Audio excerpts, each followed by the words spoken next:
বন্ধুরা, আজকে আমি আপনাদেরকে আলু পটলের পোস্ত রেসিপি বানিয়ে দেখাবো। বন্ধুরা, পটল আলু পোস্ত বানানোর জন্য প্রথমে আমি পটলগুলোকে কেটে নিচ্ছি।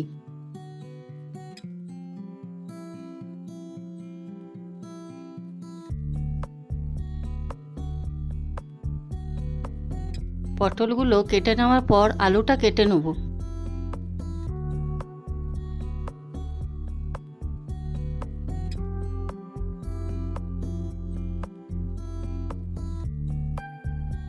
বন্ধুরা, আলু পটলটা আমার কাটা হয়ে গেছে।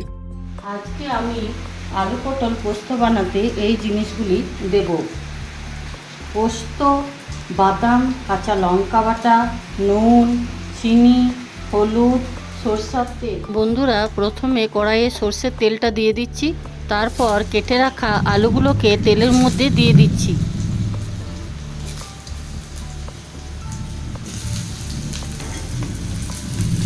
বন্ধুরা, আলুগুলোকে ভালো করে ভেজে নেব।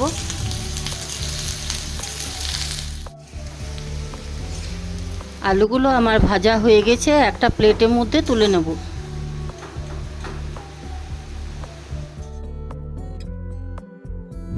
এবার পটলগুলোকে তেলের মধ্যে আমি দিয়ে দিলাম।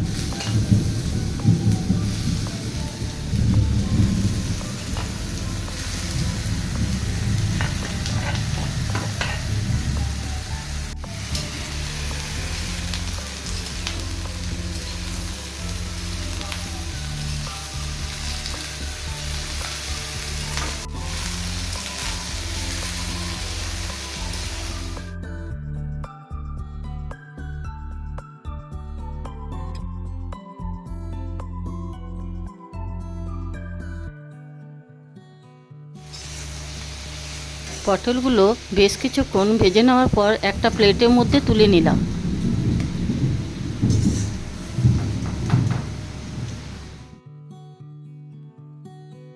এবার আমি কড়াইয়ের মধ্যে একটু সরষের তেল দিয়ে দিলাম। তারপর দুটো শুকনো লঙ্কা ভেঙে তেলের মধ্যে দিয়ে দিলাম।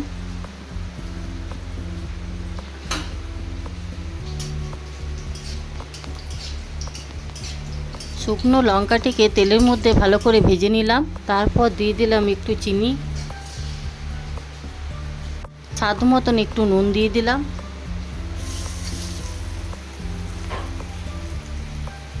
তারপরে একটু হলুদ উপর থেকে ছড়িয়ে দিলাম।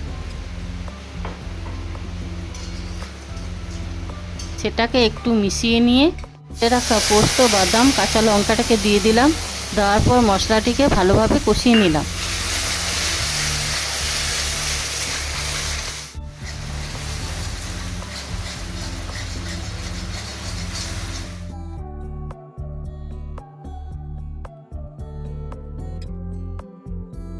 ভালো করে কষিয়ে নেওয়ার পর ভেজে রাখা আলু পটলগুলোকে তার মধ্যে দিয়ে দিলাম।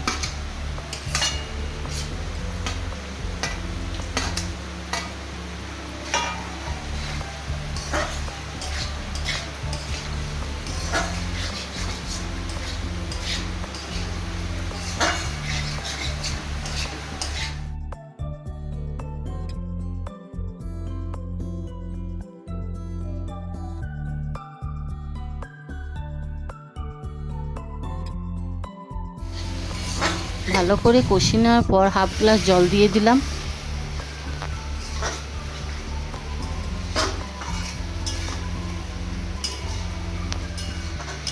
জল দেওয়ার পর বন্ধুরা লো ফ্লেমে সেদ্ধ হওয়ার জন্য ঢাকা দিয়ে দিলাম। কিছুক্ষণ পর ঢাকা খুলে দেখলাম বন্ধুরা আলু পটলটি ভালো করে সেদ্ধ হয়ে গেছে। তারপর বন্ধুরা ওপর থেকে একটু সরষের তেল ছড়িয়ে দিয়ে আলু পটল পোস্তটি নামিয়ে দিলাম।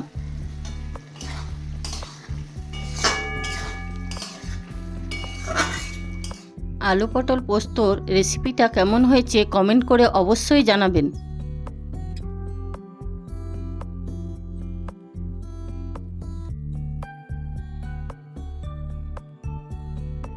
বন্ধুরা, আলু পটল পোস্ত রেসিপিটা ভালো লাগলে অবশ্যই লাইক, শেয়ার, কমেন্ট করবেন। দেখা হচ্ছে নেক্সট ভিডিওতে।